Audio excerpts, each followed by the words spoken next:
Salut à tous, c'est Marie qu'on se retrouve ce soir sur Entre Rollistes et aujourd'hui j'ai une surprise pour vous. Je suis avec celui qui fait le jeu que j'ai hâte de pouvoir tester, un jeu qui m'a titillé un petit peu, j'en ai parlé dans la dernière émission. C'est la collection Max Brown et je suis donc avec l'auteur. Comment vas-tu? Salut Mike, salut Max, ça va bien, ça va très très bien, je suis très content d'être là, merci de me recevoir. Et bonsoir à toutes et à tous qui nous écoutez et nous regardez. Est-ce que je peux te laisser te présenter en tant qu'auteur rapidement, un petit peu? Parce que c'est pas ton premier jeu, la collection Max Brown, a priori. Ouais, en effet. En tant qu'auteur, donc j'ai un petit CV d'auteur, mais c'est des produits dont je suis assez fier. Le premier jeu de rôle que j'ai sorti, c'est Sorcières et Sortilèges aux éditions Stella Maris. C'est un petit jeu, hein, je vais le montrer ici parce que je l'ai ici. C'est un petit jeu voilà, en format A5 à l'italienne. C'est un jeu qui se veut pour les familles avec une mécanique très simple pour les enfants. Et où on joue des sorciers et des sorcières qui manipulent des ingrédients pour remplir un chaudron. Donc voilà, un jeu très sympa. Donc ça, c'était 2019. En 2021, j'ai écrit Rouge Flamme, un jeu campagne aux éditions de Architecture Art. Et là, c'est un registre beaucoup plus adolescent. Là, c'était vraiment enfant, sorcière et sortilège. Et de Rouge Flamme, c'est plus adolescent, où c'est un jeu de bataille, c'est une campagne au sens de jeu de rôle, mais aussi au sens militaire. Et mon troisième jeu, c'est L'Appel du Large, toujours chez De Architecture Art. Un petit scénario. Alors, c'est un scénario avec un système de règles, c'est une enquête magique. Et voilà. Et donc, bon, il y a eu des suppléments pour Sorcières et Sortilèges, dont les recettes de Germaine, un supplément de scénario collaboratif avec 9 scénaristes, 9 scénarios différents. Et donc voilà, progression naturelle en fait pour les enfants, pour les ados. Et là maintenant, je fais un jeu pour les adultes. Pour les adultes, c'est ça. Voilà, le prochain, ça sera pour les grabataires, pour les vieux. Ça sera un jeu de survie dans une maison de retraite ou dans un EHPAD. Ça Exactement. sera intéressant. Doudou et dentier, ce genre de truc, quoi. Donc en effet, j'avais parlé du coup de la collection Max Brown quand on avait fait l'émission le 2, non, je sais plus, le 2 septembre, je crois, quelque chose comme ça, le 5 septembre, je sais plus. Le Mhm. financement allait arriver. Donc c'est, si on doit résumer ce jeu, comment tu nous le résumerais toi? Parce que moi ce qui me plaît c'est un peu la mécanique de jeu, mais pas facile à résumer. Toi qui es l'auteur, comment tu le résumes ton jeu? Bah, je vais te le décrire comme je l'ai décrit dans la page de financement. C'est un jeu d'aventure, donc un jeu de rôle au sens classique du terme, c'est-à-dire un ou une meneuse de jeu et des joueurs. Donc c'est un jeu de rôle d'aventure horrifique en deck building. Voilà, moi je le définis comme ça. Le but, c'est donc la mécanique de jeu, c'est vraiment quelque chose, un des points forts, mais c'est pas le point, c'est pas l'unique point qui me permet de dire que ce jeu est intéressant. Il y a un univers horrifique à secret qui est très riche, très dense. Le but, donc, c'est de faire des aventures horrifiques où le thème central, c'est la mort, c'est la symbolique de la mort. Euh, et le but, c'est de jouer des aventuriers et des aventurières, des investigateurs et des investigatrices qui commencent dans notre monde, qui commencent avec les connaissances que nous, on a du monde, et qui vont glisser vers le monde surnaturel et qui vont devenir de plus en plus puissants, de plus en plus dangereux pour eux-mêmes et pour le monde, quoi. Donc voilà, moi j'avais accroché pour la mécanique à la base, et après en découvrant un peu, parce que je vais vous mettre en lien sous la vidéo, je vais vous mettre la présentation qui fait du jeu, ce qu'il a fait une vidéo sur le 4D2, où il y a la présentation du jeu, et après il y a pas mal d'actual play. J'en ai regardé quelques-uns. Je trouve ça très très chouette parce que justement c'est des marqueurs très connus. Enfin, moi celui que j'ai regardé, donc il y avait le côté teenager, un peu grunge des années 90 à Seattle. Enfin, dans une ville avec des forêts de pins, etc., etc. Un peu déprimant et en même temps très frais et très innocent, et je trouve ça très très chouette. Mon petit coup de cœur, moi, c'était celui qui est le croisement entre Vampire de Carpenter et Ouais. Sons of Anarchy. Celui-là, Ouais. il est assez Les exceptionnel. motards chasseurs de vampires, ouais, il était pas mal celui-ci, hein.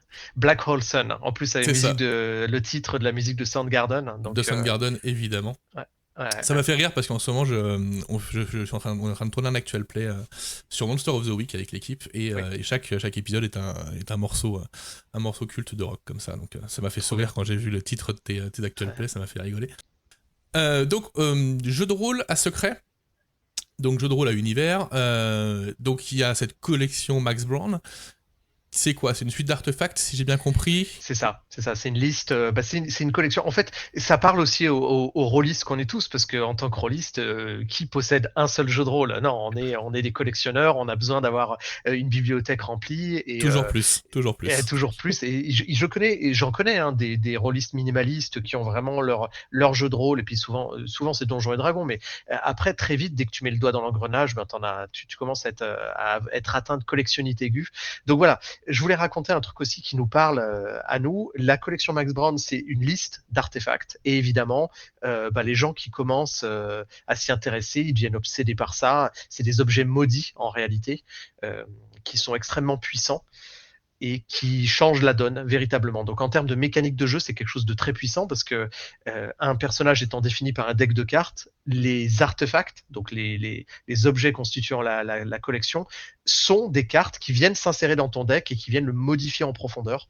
Et surtout que il y a des mécaniques en fait originales. Un artefact arrive avec ses propres règles, donc il va bouleverser le metagame en fait. Donc c'est extrêmement puissant. Et ça, on va y revenir après sur ce côté mécanique, puisqu'on va faire un petit tour. C'est la partie, je pense, qui va être la plus longue et et la plus compliquée à expliquer, je pense, peut-être, sans les cartes en main, etc. On va voir comment on peut faire. Mais moi, ce que j'aime beaucoup aussi dans l'approche que tu as, et de ce que j'ai cru en comprendre, c'est cette approche de la mort, cette espèce de voile qui est au-dessus de toi en permanence et qui risque de te recouvrir à tout moment un petit peu. Tu le décris ça comme une bougie qu'on brûle et qu'il faut réussir à maintenir le plus longtemps possible allumée, Mhm. en faisant référence aux paroles de feu Kurt Cobain dans sa lettre de suicide, évidemment. C'était Mais d'ailleurs des paroles reprises de Neil Young. Hein. c'est vrai. Les paroles n'étaient pas de Kurt Cobain, c'était Neil Young. Eh ben, autant je suis fan de Kurt Cobain, autant je savais pas que cette partie-là de sa lettre était tirée de Neil Young, tu vois, donc j'en apprends tous les jours. Et donc il y a un petit peu ce côté, voilà, épée de Damoclès sur la tête tout le temps. Le but, ça va être de faire des choses sans trop se cramer, en fait, hein, au sens propre du Exact. terme, tout simplement. C'est un jeu à épuisement, en fait, un petit peu.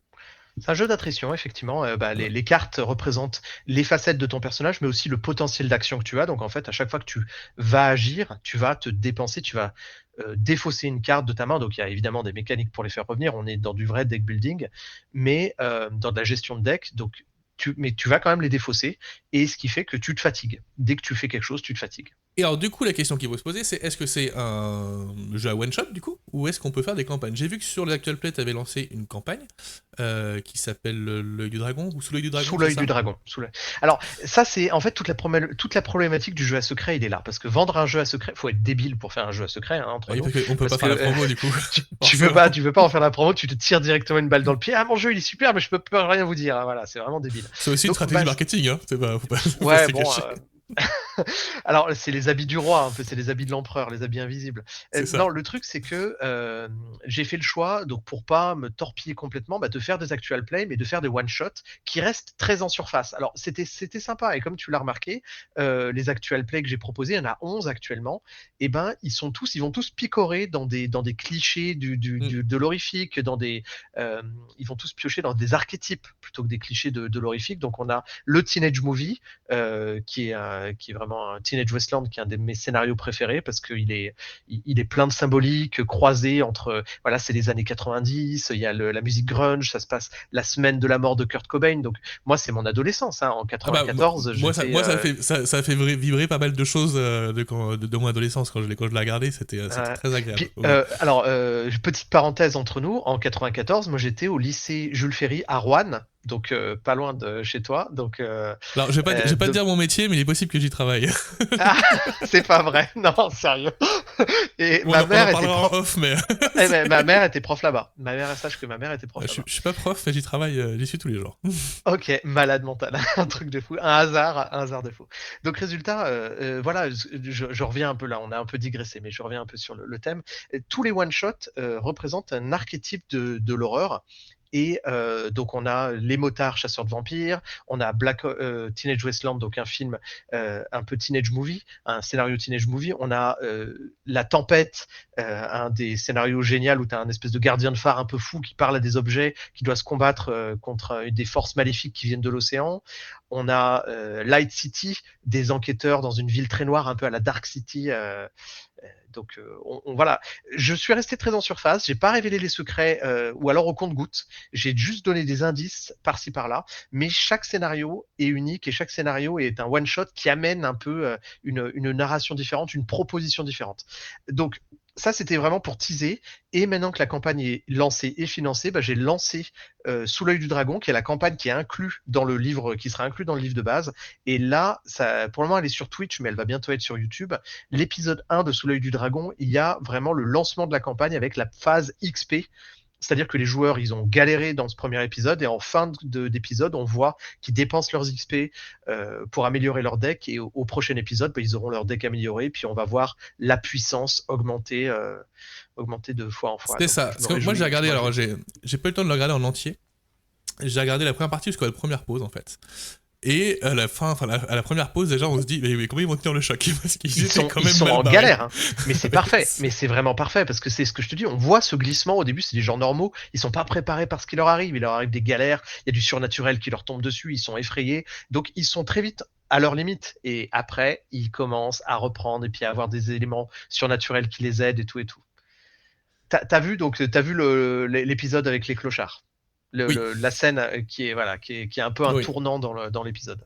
Oui, mais c'est très très chouette à suivre en plus parce que je trouve que tes joueurs sont assez excellents.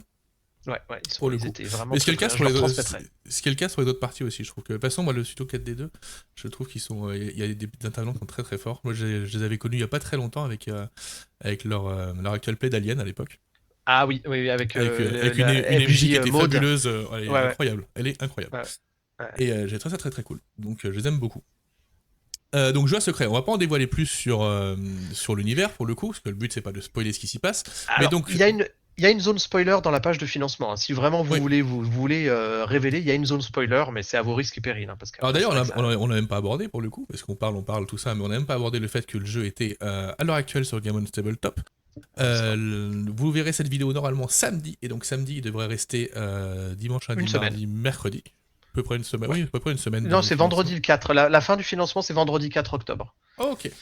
Tout en sachant qu'il y aura un late pledge autour d'Octogone, parce que moi je vais faire des parties de démo à Octogone, donc il y aura moyen de venir discuter et puis de pledger si vous n'êtes pas encore convaincu, venez essayer une partie et puis après je suis sûr que vous pledgerez. Peut-être qu'on testera avec toi nous Octogone, peut-être qu'on ira faire une partie. Ouais, avec plaisir. Alors qu'est-ce qu'on a sur le financement? On a donc pour le bouquin, pour le livre de base de la collection, c'est 44€. Et je t'avoue que moi c'est un des financements les moins chers que j'ai fait depuis quelques temps là. Je trouve ça cool comme prix, sincèrement. Ouais, c'est un bouquin en couverture rigide, 200 pages, avec des illustrations. Donc là, évidemment, le problème, c'est que peut-être on l'a fait pas assez cher parce que résultat, le score du financement il passe, mais on n'est pas dans des extrêmes comme on peut voir. Là, à l'heure actuelle, on a 108 souscripteurs, ce qui est bien pour le coup. Moi, je trouve ça pas mal du tout. Et c'est vrai que, en fait, t'as financé. Donc le livre va sortir, le jeu de rôle va sortir. Mais c'est vrai que pour le coup, vu que le prix est pas très élevé, en fait, c'est le montant monte pas tant que ça en fait au final, ce qui est dommage. Tout à fait. Parce que pour le coup, après, je pense que c'est peut-être un petit peu, on va peut-être pas rentrer dans l'étude marketing du jeu de rôle, mais peut-être un petit peu plus dur à vendre un jeu indé comme ça, avec un système très particulier pour le coup. Alors, il y a aussi un truc dans la vidéo que tu avais fait précédemment, donc tu m'avais décrit comme un gars du studio 4D2, donc c'est vrai, je fais partie de l'association studio 4D2, donc qui est un studio d'actual play. Ce jeu est édité par la maison d'édition 2D Sans Face. Ouais, j'ai vu ça après, ouais. Et 2D Sans Face, c'est une maison d'édition qui n'avait pas sorti de jeu depuis longtemps. Donc en fait, résultat, tu vois, on n'est pas une grosse machine de guerre. Je pense que le petit score qu'on fait est aussi révèle aussi ça, quoi. C'est-à-dire que voilà, on n'a pas 2D Sans Face, ça n'a pas un rayonnement extrêmement élevé en ce moment, mais ça va revenir. Et voilà, alors, on a besoin de ce qui est bien, ce qui est bien, c'est qu'il va y avoir le Let's Play après, de toute façon, pour ceux qui auront raté le financement. Et ce qui est pas mal, c'est que là, donc, tu vas être à Octogone. Tu vas avoir de la visibilité un petit peu quand même. Moi, sincèrement, ceux qui hésitent un petit peu à le prendre, allez regarder d'Actual Play. Sincèrement, je trouve qu'il parle bien sur ce que peut faire le jeu. Là, on va rentrer dans le système juste après, là, mais moi, ce système, il me titille énormément. Il te De toute hype. façon, il y a deux mots-clés qui ont été mis ensemble, hein, c'est narratif, deck building. J'avais du mal à les mettre Ouais. ensemble à la base. Je me dis, mais comment ça peut marcher un truc pareil? Ça a l'air de marcher. Ça a l'air de marcher Non, très très mais bien. en fait, je trouve ça, je suis hyper fier de ce système parce qu'en réalité, c'est de la mayonnaise impossible, quoi. Comme tu dis, narrative deck Bah building, à ouais. chaque fois que j'en parle, je vois les gens qui sont là, waouh, oh là, ça doit être d'un compliqué. En fait, le premier réflexe, c'est oh là, ça doit être prise de tête. Et en fait, non, c'est simple, c'est intuitif. Euh, Mais en fait, c'est, c'est, ce qui est fou, c'est que on se dit que c'est antinomique un petit peu. On se dit ouais. qu'il y a un côté purement mécanique du deck building, quelque chose de très très mécanique, quoi, avec des règles, avec des moyens d'optimiser au maximum ces choses, et puis le côté narratif qui est à côté généralement plus ouvert, où on n'est pas dans l'optimisation, on est plus dans la recherche de l'émotion, dans la recherche de la scène forte, etc.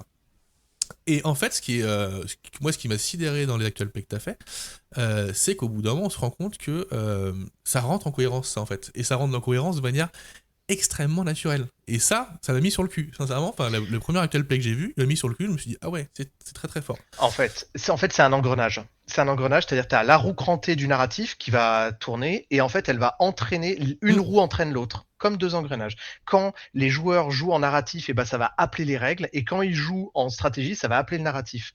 Parce que chaque carte a un intitulé qui est narratif, qui va décrire une facette du personnage et des règles associées qui est donc tu as vraiment les deux. Euh, le dernier actual play que j'ai fait, j'ai réalisé qu'en fait ce système me rappelle les point and click de mon adolescence. Dans les années 90, les point and click c'était un gros Les, truc. les Il y avait LucasArts, Chevalier de Baphomet, les ouais, LucasArts, que ce soit Day of the Tentacle ou les Indiana Jones, euh, Full Throttle, une Throttle, espèce évidemment. de Madeleine de Proust énorme pour moi. Les Il y avait Chevaliers de The Dig, Baphomet, c'est The Dig m'a fait partie de mes préférés aussi. ouais, ouais, The Dig aussi. Et résultat, c'était quoi la mécanique principale des point and click? C'est-à-dire que souvent, tu as un inventaire. Et puis, Mm. c'est des contraintes. En fait, tu as le nez de clown, Chevalier de une peau de Baphomet, banane. on a Ouais. tous la référence. Hein. Et Foutu nez de une clé clown. pour le nez de clown, une peau de banane, et puis il y a une clé pour soulever les égouts. Et puis en fait, tu vas essayer ces trucs-là sur les différents objets de l'environnement. Et ben, les cartes de la collection Max Brown, c'est ça, c'est exactement la même chose, c'est la même mécanique. Tu te retrouves face à des situations et tu vas dire, ok, qu'est-ce que j'ai en main, qu'est-ce que je vais pouvoir utiliser. Et en fait, on se retrouve dans une espèce de point and click émulé par du jeu de rôle. Et en Ce fait, qui, voilà, il est là, le secret narratif deck building, il est là. Ben oui, ce qui est très fort, en fait, c'est tu vas être obligé d'adapter ton action et ta narration à ce que tu as en main. Et ça, pour le coup, ça. Il y a beaucoup d'auteurs qui disent que dans la contrainte, on crée de bien meilleure manière. Et ça, Et c'est un trope du théâtre d'improvisation. Tu vois, hmm, tu es devant une scène et t'as un prompt, t'as une contrainte, et puis tu te lances. Bah là, on est dans le même truc. Donc, et pour le coup, ça et fonctionne très bien. Tu nous le décris un petit peu, ce système, alors? ouais, alors déjà l'historique de ce système, c'est-à-dire que le système a été inspiré, parce qu'il y a quand même de la jeu de rôlogie derrière, il y a un peu des recherches qui ont été faites. On s'est inspiré d'un type qui s'appelle Vladimir Prop, qui est un russe qui a un jour décidé de découper le corpus des contes russes en petits morceaux et d'en tirer le plus petit dénominateur commun. Il a appelé ça les fonctions narratives. Un prince charmant, des bottes, un moyen de voyager plus vite que le vent, un cheval magique, une princesse à sauver, un monstre, une sorcière dans les bois. Tous ces éléments qui en fait se retrouvent de manière un peu combinée dans les différents contes, il a appelé ça une fonction narrative. Euh, L'essence de la narration, quoi.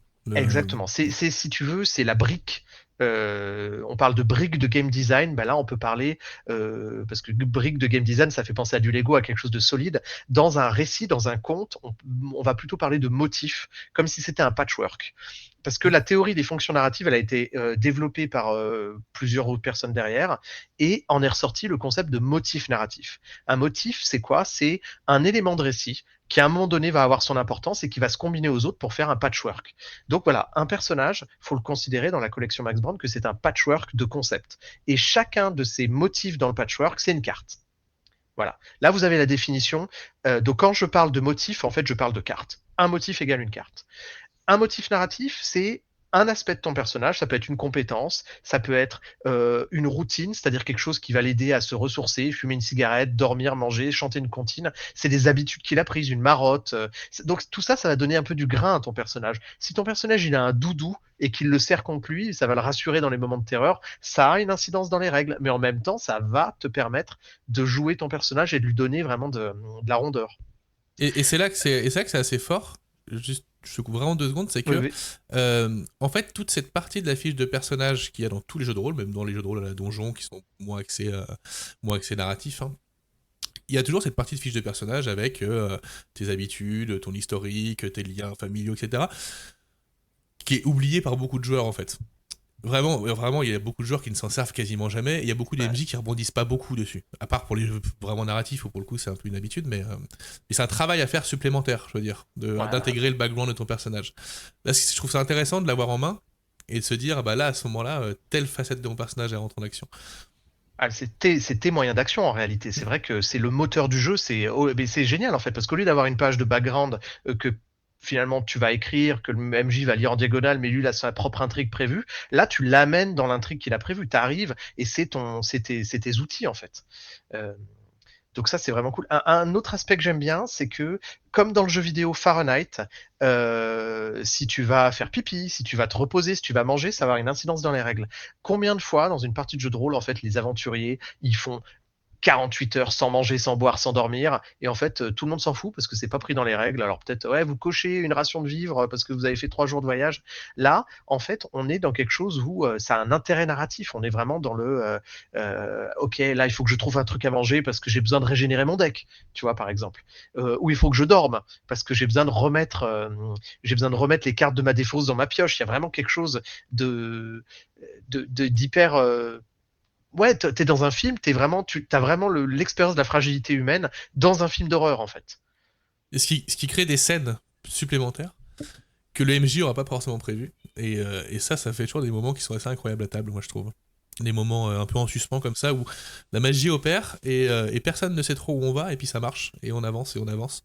Ouais. Et ça dans les jeux narratifs c'est très fort et du coup quand tu as des outils comme ça qui te permettent de créer des choses que tu peux un peu anticiper mais en même temps tu peux pas savoir quand est-ce que tu vas tirer telle carte ou telle carte.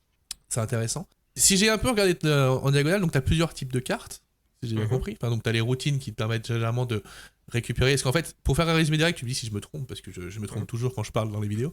On a quand même une fiche de personnage dans le jeu. Avec 3 caractéristiques, c'est ça? Je sais pas si ça s'appelle Quatre, quatre. caractéristiques, mais 4 Alors c'est des énergies, on va appeler ça des des énergies. énergies. Ouais, c'est ça. C'est comme ça que tu les appelles, c'est vrai. Voilà. Je vais sortir en fait. Donc une feuille de personnage, c'est ce petit origami là. Donc c'est un pliage qui est très joli que je vous montrerai après. Une feuille de personnage finalement c'est ça. Il y a donc ma caméra à l'envers, mais il y a 4 énergies. Il y a adrénaline, conscience, vitalité et intuition. Donc on a finalement 2 physiques, 2 mentaux, 2 actifs, 2 passifs, c'est une matrice. Et ça c'est des dés à lancer parce qu'il y a quand même des dés à lancer, c'est quand même cool. Moi j'aime bien le geste de lancer de dés. Donc il y a des dés à lancer qui permettent de générer des succès et on peut compléter avec des cartes. Donc ces cartes-là, donc les cartes motifs représentent, comme j'ai dit, bah, des aspects de ton personnage. Donc là, j'ai pris un personnage au hasard, c'est un ami qui joue un journaliste. Il a castagné, il a dansé, appareil photo, confiance de Tatiana, c'est un PNJ. Il a agent du scandale ou questionné. Donc ça, c'est des prompts narratifs et chacune de ces cartes a une valeur qui va générer des succès automatiques. Donc tu as dit, il y a les routines, il y a 3 types de cartes en fait. Il y a les routines, les atouts et les conséquences. Les atouts, c'est ce qui va générer des succès. C'est ça qui permet de vaincre l'adversité. C'est en fait ton lien avec le monde extérieur. Ok, si tu es ancien, agent secret ou boxeur ou investigateur pour tel journal, ça c'est des atouts. Les routines, c'est ton lien avec ton monde intérieur. J'ai parlé tout à l'heure de doudou, mais ça peut être c'est une habitude rassurante, une routine. Mais aussi manger, dormir, ça c'est des routines, c'est ce qui va te permettre de régénérer des énergies. Donc ça veut dire les énergies, donc les 4 caractéristiques qui sont là, les dés quand tu les utilises sont dépensés, donc il faut les régénérer. C'est Donc en ça, c'est que mangeant, en dormant, en utilisant des routines, tu les régénères. Mais une routine, ça sert aussi à piocher des cartes. Donc il y a ces 2 aspects-là qu'il va falloir gérer. Parce que du coup, c'est que Euh, tu t'épuises au fur et à mesure, parce que chaque dé que tu jettes, réussi ou pas, tu le perds, ce dé. Exactement. Donc il faut que tu puisses les récupérer. Et les cartes, idem, quand tu les joues, tu les perds, et il faut que tu puisses les récupérer. Et on les récupère avec des routines, avec le fait de manger, dormir, de lire. Tu vois, un personnage, il aurait la passion de la lecture, il se met dans un coin pendant qu'il y a un trajet en voiture, pendant que les gens ils font des recherches, lui il lit. Voilà, imagine les investigateurs, ils ont trouvé un secret d'un grand ancien. Bah, le type, il va aller à la bibliothèque, il va aller faire des recherches, et hop, il a la routine lire, il va en profiter pour récupérer des énergies. Donc, toutes ces petites scènes, ces temps morts, et ben, ça reste dans les règles. C'est ça aussi qui est chouette. Et les conséquences, le troisième type de carte, eh ben, c'est les succès négatifs. Quand tu as une blessure, un traumatisme, une phobie, eh ben, tu as noté une conséquence et en fait, c'est l'EMJ qui va utiliser cette conséquence en disant eh ben non, pour cette action, bah, je te retire un succès. Il peut le faire au dernier moment, histoire de couper l'herbe sous le pied quand les joueurs ils sont ric-rac au niveau du nombre de succès générés. Donc ça, c'est assez marrant. Donc avec un MJ vraiment sadique, il y a moyen que ce soit quand même très très difficile. Non, non, mais c'est comme c'est un jeu de deck building, le MJ il est soumis à certaines contraintes aussi, il peut pas faire n'importe quoi. Pour activer une conséquence, il doit avoir ce qu'on appelle des points de menace qui sont générés en cours de partie. Donc c'est ça aussi qui est bien, c'est que tu as une réserve de points de menace qui grandit, les joueurs, la tension monte. Tu vois, il y a une fluctuation de la tension entre cette réserve qui grandit, qui va être dépensée, se régénérer, etc. Donc moi j'imagine à la place du joueur où on voit son deck de cartes se vider, ses dés disparaître au fur et à mesure et la pile de menaces grandir. Et pour le coup en effet je pense que la tension elle doit être bien incisive. Donc on a 3 types de cartes, il y a des mots-clés, il y a des espèces de... Il y a des effets. Des Donc, effets, voilà c'est ça. finalement, les trois choses que je viens de te dire, atout, routine et conséquence, c'est des effets. C'est-à-dire que une carte, elle a un intitulé narratif et puis après, elle a un ou plusieurs effets, sachant que ces 3 effets-là, ils sont obligatoires, il y en a au moins un, mais une carte, elle peut comporter plusieurs effets. On peut avoir un effet de pioche, on peut avoir un effet de pioche dans la défausse, euh, on peut avoir aussi un effet d'aller chercher la carte qui nous intéresse dans le deck, que les dés donnent les meilleurs résultats, de relancer les dés, de prêter des dés des énergies ou des cartes à quelqu'un d'autre. Donc voilà, tu as tout plein d'effets et c'est là que le jeu il se déploie dans une espèce de myriade de variations. C'est que il y a une liste d'environ 15 effets euh, qui vont aller taper dans différents trucs. Et sachant que les artefacts, ils ont leurs propres effets qui sont vraiment au-dessus du lot, quoi. Et qui viennent se rajouter à tout ça en plus quoi. Ouais. Et puis les artefacts eux-mêmes, ils ont des effets qui peuvent venir contaminer tes cartes en main, c'est-à-dire que la carte sommeil, elle peut venir se faire gangréner d'un effet cauchemar. Voilà. Donc j'en profite aussi, on en discutait, et c'est un truc que j'ai pas précisé sur la page du financement. Actuellement, le financement est passé, ce qui fait que le jeu aura une forme physique, mais le bouquin de base aura une forme physique. Donc ce sera un livre couverture rigide, 200 pages, mais on n'a pas actuellement débloqué le palier pour avoir les cartes. Alors, c'est pas très grave en réalité, parce que les cartes, vous pouvez les imprimer vous-même. Pour un personnage, il y a 2 feuilles A4 à imprimer. Il y a 10 cartes par personnage pour commencer. Donc c'est pas un travail énorme. C'est pas une dépense, c'est pas vraiment plus dépensier qu'imprimer sa feuille de personnage. Oui, c'est pas... Après, moi je t'avoue que si on pouvait atteindre ce palier-là, je serais quand même bien content. Ouais, il y a quand même des difficultés techniques, hein, parce que comme c'est des cartes sur lesquelles on écrit, on efface, d'avoir des cartes propriétaires, j'ai envie de dire, est-ce que c'est pas un peu du gâchis parce que c'est des choses qui vont vivre très vite Ah non, ou mais alors de toute faudrait façon, clairement, moi c'est le genre de truc, si jamais on débloque ce palier et que quand je reçois mon jeu de rôle, il y a les cartes dedans, je les utiliserai sûrement pas, j'imprimerai des cartes que je vais offrir à mes joueurs. T'es un collectionneur en fait. Comme les jolies feuilles de personnages que je leur donne jamais, hein. Faut pas déconner non plus. Est-ce qu'ils Non, méritent alors, ça? Je suis pas sûr, moi. pour être complètement honnête avec toi, il y a quand même peu de chances qu'on le débloque ce palier, en tout cas Oui, pas. là où on en est, pour l'instant c'est compliqué. Ouais. Mais c'est quelque chose qu'on reproposera. C'est quelque chose qu'on reproposera dans d'autres financements. Voilà, c'est des choses qui peuvent s'envisager pour l'avenir, quoi. Après, c'est quelque chose aussi qu'on peut peut-être débloquer, développer, puis vendre, mais on le vendra plus cher par contre. C'est Ah ça bah un peu qui est forcément, dommage. forcément. C'est Et un peu ça qui est pour le dommage. coup, cet origami qui sert de Ah oui, fiche je de t'ai pas montré. personnage, Ah oui, je t'ai pas montré parce que ça, c'est de toute beauté. Donc j'enlève tout et on a l'origami qui est là. Alors je vais le défaire. Hop. Donc en fait, c'est pareil, c'est une simple feuille A4. Voilà, c'est une feuille A4 qui. Alors là, on le voit pas bien, mais il y a les instructions de pliage ici. Il y a les ah ok. instructions de pliage, il y a les petits traits. Et de l'autre côté, elle est comme ça. Donc vous voyez, c'est pas non plus, ça va pas vous bouffer votre encre, votre printer. Alors j'approche un peu de la caméra. Est-ce qu'on voit les instructions de pliage? Ouais, on Ouais, voit un on tout voit. petit peu. Je suis incapable d'être un peu dans le Et truc en là, fait, mais... c'est pas un origami très compliqué. Là, je vais le faire en 30 secondes. Pam, pam, pam. Là, j'ai fait 3 mouvements. Un grand repli. Alors, je vais le refaire pour que ça soit visible. Donc, la feuille Tuto. A4, On coupera ça pour en faire un tuto après, si tu veux. la feuille A4, elle est comme ça. Un pli, deux plis. Attention, troisième pli. Bam. Et ensuite, donc la feuille A4, elle était comme ça. On la remet comme ça. On plie une fois. On replie derrière. Et on va rentrer ce petit truc-là, ce petit angle-là, là-dedans. Et on a notre origami. Donc, il y a combien? Il y a 1, 2, 3, 5 étapes. Il y a 5 étapes de Ça va. pliage. Même Pas moi, de je peux y arriver, découpe, je pense. rien de compliqué. En plus, il y a des traits pour vous guider. Donc, voilà. Il y a le tuto de pliage et les traits pour vous guider. Donc, il n'y a rien de sorcier. Donc Et ça, pas de souci. c'est une jolie petite enveloppe qui a un chouette design, vous voyez, où il y a tous les éléments qui avaient montré sur la feuille qui ont du sens, qui sont là, et on va mettre. Et comme il y a plusieurs poches, et ben vous pouvez organiser votre feuille de personnage comme vous voulez. Si vraiment vous avez peur de perdre les feuilles, il y a même moyen, en fait, de les caler à l'intérieur. Il y a même une espèce de compartiment sécurisé à l'intérieur, en fait, dans ce pliage. Donc, c'est un pliage qui peut être utilisé de plein de façons différentes. Bon, du coup, le fait qu'on ait pas les cartes et que l'origami soit à faire soi-même, c'est bien parce que ça a pas l'air compliqué. Moi, j'avais un peu peur quand Non. j'ai vu un origami. Je t'avoue que j'ai essayé une fois avec mes enfants, c'était une catastrophe. Donc voilà, ça me rassure. Il y a 5 pliages à faire, ça va aller. Je vais en être Non, capable. il est. Et puis, ouais, non, c'est un origami hyper simple, hyper esthétique. Il y a vraiment pas de souci, quoi. Si on revient sur le système un petit peu, du coup, Mhm. alors tu dis qu'il y a des cartes pour tous les joueurs, mais il y a quand même une partie de deck building. Parce que les joueurs vont gagner des cartes au fur et à mesure de la partie, ils vont gagner des motifs. Et puis il y a une partie expérience, puisque c'est un jeu où on fait une campagne, on fait pas que des one-shots pour le coup. Donc campagne qui sera dans le bouquin, je le rappelle, c'est ça, hein. Exactement. Donc du coup, tu nous expliques un petit peu comment ça fonctionne, comment on gagne des cartes, comment on gagne des motifs, et comment on les Alors, garde.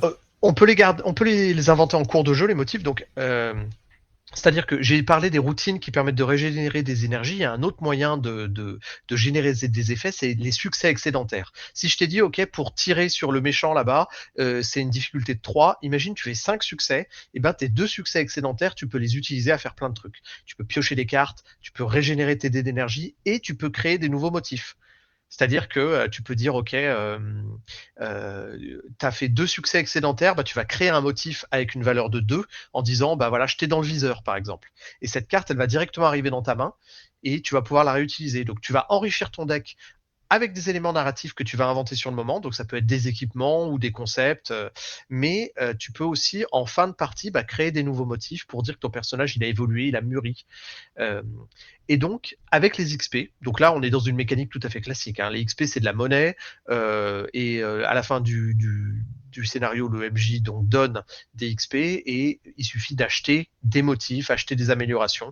Donc, l'idée, c'est que tu puisses acheter des nouveaux motifs, virer les motifs de ton deck qui ne te plaisent plus, parce que c'est ça aussi le deck building, c'est des fois cleaner un peu son deck. Mhm. Euh, Si tu as des blessures, tu peux les guérir avec des XP, tu peux virer les traumatismes avec des XP, tu peux aussi virer les cartes les moins intéressantes, parce que tu as des cartes aussi qui à des moments sont bloquées, ne peuvent plus évoluer, puis tu te dis, ok, celle-ci, faut que je la dégage, parce que j'ai que des cartes avec une valeur 4, et mes cartes avec une valeur 1, c'est plus intéressant.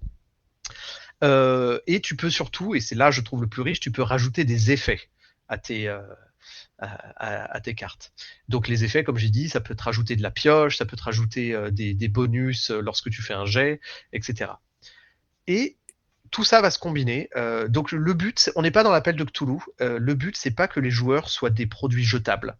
C'est des éléments narratifs qui vont s'enrichir au fur et à mesure du récit. Alors ils vont souffrir, ils vont se fragiliser d'une certaine manière, mais aussi ils vont s'empouvoirer et devenir beaucoup plus puissants, plus fragiles mais plus puissants. Oui, on est quand même sur du personnage qu'on fait évoluer, qu'on fait avancer. Euh, Moi, quand j'ai vu le deck building, j'avais un peu peur de l'aspect un deck building, ça se casse. Parce qu'un jeu de deck building, ça se casse. Il y a toujours des cartes un peu pétées ou des associations un petit peu pétées. Et je me suis dit, bah, dans le jeu de rôle, on sait qu'il y a des gens qui aiment bien optimiser au maximum, etc. Après, je pense que le jeu il s'y prête pas plus que ça, parce qu'en fait, on aura surtout envie de faire évoluer son personnage plus que d'optimiser son deck. Alors, il faudra optimiser son deck évidemment, Mhm. par essence, pour être plus efficace, pour être meilleur, pour pouvoir survivre et avancer. Mais je pense je pense pas que le jeu pousse à optimiser au point de faire des mécaniques cassées, mais tu penses qu'il y en a un petit peu dans le jeu ou pas quand même?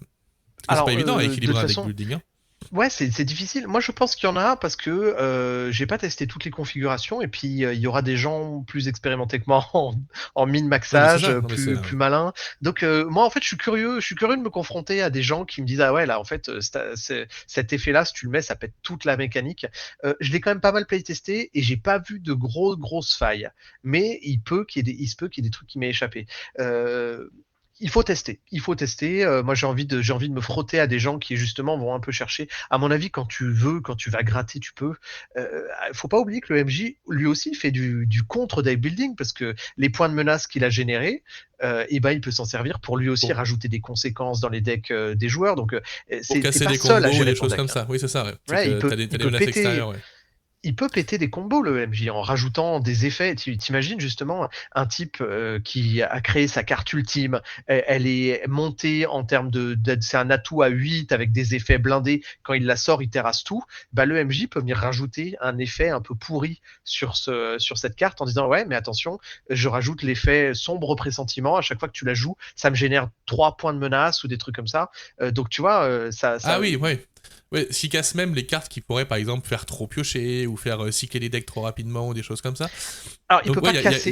il Il y peut a- pas casser les effets qui ont été achetés, mais par contre, il peut Hmm. rajouter des effets négatifs. Oui, donc c'est ça. Donc en fait, tu peux faire en sorte que si le deck du joueur est trop fort, faire en sorte que ça te renforce également. Et du coup, tu deviendrais également trop fort, donc ça rééquilibre un petit peu les choses quand même, quoi.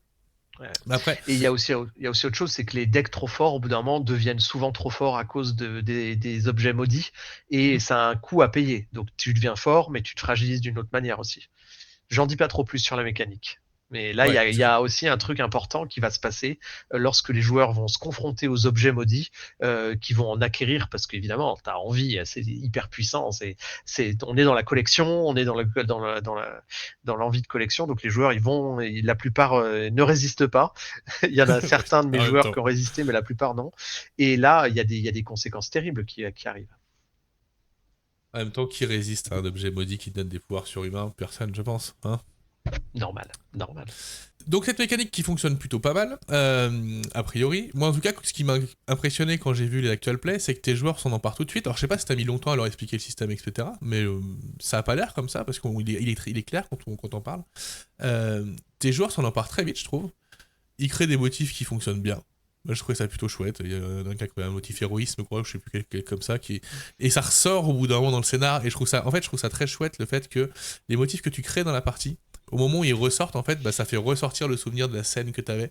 Et en fait, ça crée Hein. ce truc-là qui fait que ça donne du corps, je trouve, C'est du liant, à ta c'est un liant compagnie. Mais c'est narratif, ça. exactement comme quand tu cuisines, ton scénario d'un coup il prend forme et ton personnage il s'intègre dans l'histoire, tu vois il a vécu quelque chose, c'est Mais, très cinématographique en fait. et c'est pour ça que je dis que je pense que le mini-maxage du deck building dans le jeu, ça s'y prête pas tellement parce qu'il y aura toujours un moment, parce que ça reste un jeu de rôle, parce que ça reste un jeu de rôle narratif, il y a toujours un moment où tu vas te dire ah cette carte elle est un peu pourrie mais je l'aime bien et puis il est là depuis longtemps ce Ouais. personnage. Et au final tu la sortiras pas de ton deck donc et quand tu la Ouais, il y a tireras tu ça. seras un peu déçu en te disant ouais mais bon c'est Et le puis, poteau ou alors c'est tel truc c'est telle cicatrice qui m'est restée ou c'est tel machin quoi. j'ai vu aussi des joueurs qui avaient le choix entre l'utilisation de deux cartes, une très puissante et une moins puissante, mais beaucoup plus adaptée à la scène, qui permettait de Hmm. faire une scène cool.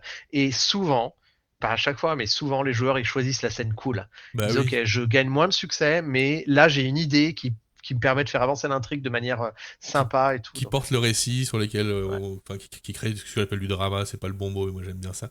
C'est le fait que voilà, la scène part dans une direction qui est chouette, où tout le monde peut après s'inscrire dedans et qui fait avancer les choses. Enfin, voilà. C'est, moi j'ai hâte d'y jouer, donc tu seras à Octogone, je pense que je viendrai, je viendrai faire une partie avec toi. Parce Puis que on se j'ai verra à vraiment Rouen dans hâte. tous les cas, comme on a dit. Oui, on se verra à Rouen, du coup, forcément. J'ai vraiment hâte de voir ce que ça donne. Donc, pour rappel, le financement, il est actuellement. Donc, financer le premier palier a été débloqué. C'est 44 € pour le livre de base. Sincèrement, si vous avez envie d'avoir un jeu un peu original, faut pas hésiter pour 44 € au bout d'un moment, il faut y aller, quoi. Faut soutenir un petit peu, un petit peu ces jeux indés là. La mécanique, elle est cool. Allez voir les actual play parce que sincèrement, ils sont très très chouettes. Tu me stories vraiment très bien, je trouve. J'aime beaucoup ta façon Merci, de c'est laisser la très gentil. narration par moment. C'est très très chouette. J'aimerais bien avoir ce talent-là. Et tes joueurs s'en emparent de manière assez incroyable, je trouve. Ça rebondit dans tous les sens. Ça crée des scènes qui sont drôles, qui sont intéressantes. En plus, il y a un système d'XP que tu mets dans l'actual play, sous l'œil du dragon, là, que tu mets pas dans le jeu de base, mais que tu appliques toi-même, là, ce que j'ai beaucoup aimé, que je réutiliserai, je pense. Le côté, vous gagnez votre XP et en plus, chacun, vous avez un peu d'XP à donner à un personnage de la scène, enfin un de vos compagnons, parce qu'il a fait quelque chose qui vous a plu ou quelque chose qui vous a marqué. Je trouve ce principe très très chouette. C'est génial parce Donc, que ça permet de refaire le match. C'est du team building en fait. C'est une technique de team building. C'est-à-dire que tes joueurs, ils vont se complimenter entre eux en disant j'ai trouvé ça super cool. Pour les gens qui manquent d'assurance, recevoir des c'est compliments clair. de la part de ses pairs, bah, c'est formidable. Donc moi je conseille vraiment cette technique. Dans tous les jeux, je le fais en fait. Dans tous les jeux. Mais c'est vraiment super intéressant en fait. Enfin, moi quand tu en parles dans cette vidéo, j'en ai jamais entendu parler de cette technique. Et pour le coup, je me suis dit mais c'est tout con et ça marche. Et à la fin de votre partie, en fait, bah vous la revivez. Vous la revivez. Ouais. Ouais, moi j'ai beaucoup aimé cette scène quand il s'est passé ça et ça et ça. Ça marche. Ça marche, donc je pense que je la réutiliserai dans absolument tous les jeux que je fais, comme je fais beaucoup de jeux, Ouais. notamment le Year Zero Engine, où on gagne des petits points d'XP à la fin de la partie, ça marchera très très bien dedans aussi. Puis t'as pas besoin d'en donner beaucoup, tu vois. Tu dis, ok, Ouais, chacun détermine un truc, après, il faut que ça soit équilibré. Puis, de toute façon, souvent, dans les groupes cool, tout le monde Ils- s'arrange pour que tout le ouais. monde ait un Tout le XP. monde a Donc, quelque chose à la fin, de toute façon, c'est un ouais, peu le ouais, principe, quoi. ouais. En tout cas, j'ai hâte de le tester parce que moi, les jeux à attrition, je suis assez fan. Mon jeu préféré de tous les temps, ça reste Cthulhuac. Et donc, j'aime beaucoup quand on perd des ressources au fur et à mesure et qu'on perd et qu'on perd et qu'on perd. Et qu'il faut créer de la narration pour pouvoir la récupérer. J'aime beaucoup ces principes-là. Est-ce que tu vas réussir à détrôner Cthulhuac dans mon cœur? Je ne sais pas. la Ah, place, la place le est quand même challenge. lourdement gardée, mais peut-être, peut-être. Donc à voir. Est-ce que tu veux rajouter quelque chose pour dire à quel point ton projet est extraordinaire ou pas? Écoutez, après, moi j'ai envie de dire, le projet est financé, donc venez, essayez. De toute façon, là, il n'y a plus grand-chose à risquer. Le livre de base sera là. Moi, j'aimerais bien quand même au moins qu'on atteigne les 8000 pour comme ça faire un livre encore plus joli, avec plus d'illustrations. Et ma foi, si en fait on arrive à ce palier-là, moi je serais très content. Il y aura plein de scénarios. Là, tu vois, il y a une campagne entière. Ça, c'est aussi un gros point fort du jeu, c'est que vous commencez direct avec du gros matos. C'est-à-dire, vous avez un univers entier avec des secrets qui tabassent. Honnêtement, ça tabasse. Ensuite, vous avez un système de jeu qui démonte et vous avez une campagne entière qui est une campagne d'introduction. Vous ne connaissez rien à l'univers, vous commencez la campagne. À la fin de la campagne, vos joueurs, ils savent absolument tout. On n'est pas en train de faire du marketing en disant, on vous en dira plus si vous achetez le supplément machin. Non, Dans le le cinquième jeu de bouquin, dans base, 6 ans, vous aurez la suite. Non, là, c'est complet, le quoi. jeu de La base, campagne, elle c'est est... vraiment l'intégralité de ce qu'on voulait dire sur le sujet, mais c'est pas la fin de la gamme parce que il y a 11 actual play, il y a déjà 11 scénarios potentiellement à écrire et enfin plutôt parce qu'ils sont déjà écrits, mais à maqueter et à vendre sous forme de PDF. Donc la gamme sera enrichie. Ça, c'est sûr et certain. Je ne garantis pas de fréquence, mais en tout cas, il y a en tout et pour tout, en fait, il y a 15 scénarios qui existent actuellement. Les 11 que j'ai fait jouer, il y a 2 scénarios que j'avais extraits de la campagne parce que c'était des espèces de side quests qui manquaient d'intérêt. Bref, ça va être fourni, fourni, fourni. Donc, aidez-nous à atteindre ce deuxième palier de 8000 euros. Soutenez la production indé. Voilà, on est un petit éditeur. On n'a pas les mêmes moyens que des gros mastodontes. Et on a besoin un peu que les gens nous fassent confiance et puis réalisent qu'on fait aussi du boulot intéressant et intègre. Oui, et puis ça vaut le coup de tester des choses nouvelles, c'est intéressant. C'est intéressant. Moi, j'aime beaucoup tester tout plein de jeux. Il n'y a pas de risque. Il y a forcément des bonnes surprises.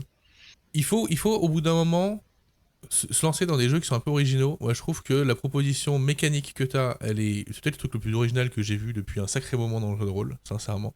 Donc moi, quand je l'ai vu, de toute façon, je savais que j'allais participer au financement avant de t'avoir et avant qu'on prévoie cette interview, etc. Je suis tombé dessus par hasard quand on préparait l'émission. Je savais pas quoi dire sur la partie financement participatif. J'étais voir sur Game on Tabletop. Je suis tombé là-dessus. Et tu as fait des recherches quand même, parce que sur la page de financement, il n'y avait rien. Donc, tu as tapé pour voir ce que tu trouvais et tu es oui, tombé parce sur les actual play. à l'époque, elle était la page de financement quand j'étais voir dessus, il y avait rien. Du coup, j'ai cherché, je suis tombé sur la présentation que tu fais du jeu sur le 4D2. Et là, je me suis dit, ok, faut que je regarde ce que c'est quand même parce que ça a l'air intéressant. Et puis voilà, enfin, moi, je suis sincèrement tombé amoureux de ton système et je te dis pas ça parce que je suis en train de t'interviewer, etc. Le but des interviews qu'on fait, nous, c'est quand même de mettre en avant des choses qui nous plaisent. Donc voilà, j'ai hâte de pouvoir y jouer, j'ai hâte de pouvoir le lire. J'espère sincèrement que tu auras le palier à 8000. Moi j'aimerais bien aussi que tu aies le palier à 9000. C'est 9000 je crois le prochain après les 8000. Alors le Celui avec 9000, le c'est scénario quoi du palais. déjà? C'est le palais d'hiver je crois le scénario. Oui, bon, de toute façon, il est déjà rédigé, donc ce truc-là, il existera, hein, il aura une vraie existence, mais simplement là, il aurait été offert aux souscripteurs, c'est ça le truc. Peut-être effectivement, le paquet de cartes, par un tour de passe-passe, se retrouvera dans le palier à 9000, et puis je ne sais pas, ça on verra. Ça on verra. C'est peut-être quelque chose. On verra bien. On espère en tout cas, on espère. On croise les doigts. La sortie est prévue quand du coup? Enfin, fin du financement dans une semaine. La sortie est prévue quand? Oui, on a déjà un planning, hein, c'est aussi inscrit dans la page de financement. Donc moi, je me prends une petite pause après le financement parce que je suis sur les rotules. Donc je me mets à la maquette en novembre. La maquette donc le texte est intégralement rédigé, le jeu existe. Hein. Donc la maquette devrait être terminée en novembre. Donc moi, j'ai prévu vraiment large. J'ai prévu qu'en juin 2025, les livraisons avaient lieu. Mais en réalité, j'aimerais aller plus vite.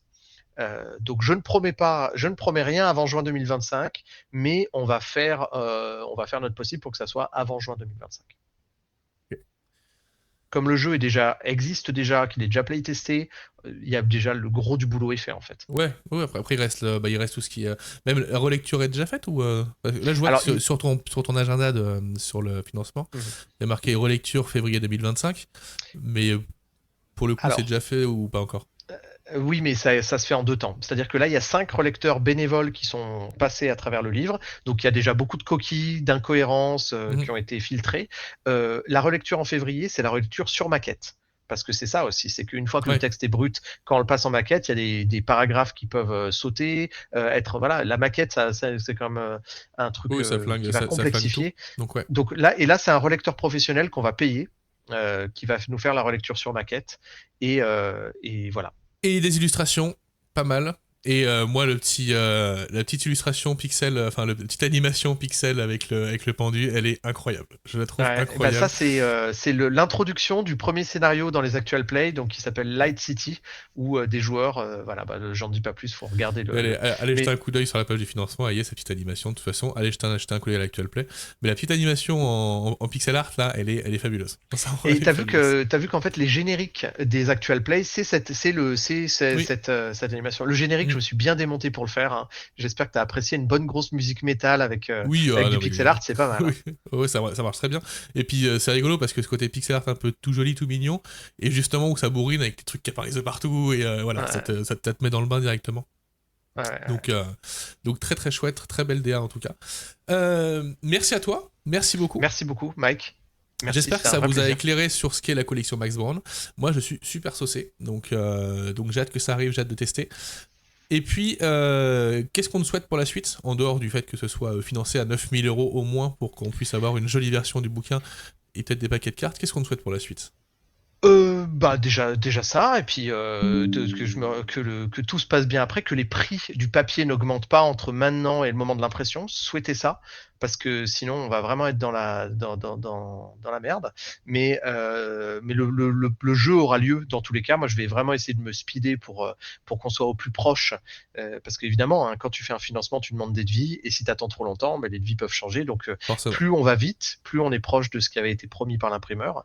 A priori, là, les prix n'ont pas tellement évolué, donc on est dans une situation assez stable, mais qui sait. Donc souhaitons qu'on atteigne les paliers, souhaitons qu'il n'y ait pas de drame international comme une nouvelle guerre ou un truc comme ça qui fasse de nouveau augmenter les prix du papier. Ouais, si possible. Ça serait pas mal. Bon, l'augmentation du prix du papier, ce sera un moindre mal, hein, si on parle d'une nouvelle guerre, mais bon, souhaitons pas de malheur, nulle part, dans le monde, et puis tout ira bien. Ouais, on fait assez la guerre en jeu de rôle, c'est pas la peine de la faire en vrai de toute façon. Exactement. Pour se défouler, il y a les jeux de rôle et les jeux vidéo. Merci à toi, Pierre Saliba. Merci beaucoup. Je te souhaite une super continuation. Je souhaite un gros succès à ton jeu. Et à vous tous, je vous dis à bientôt. Salut. Ciao, bye.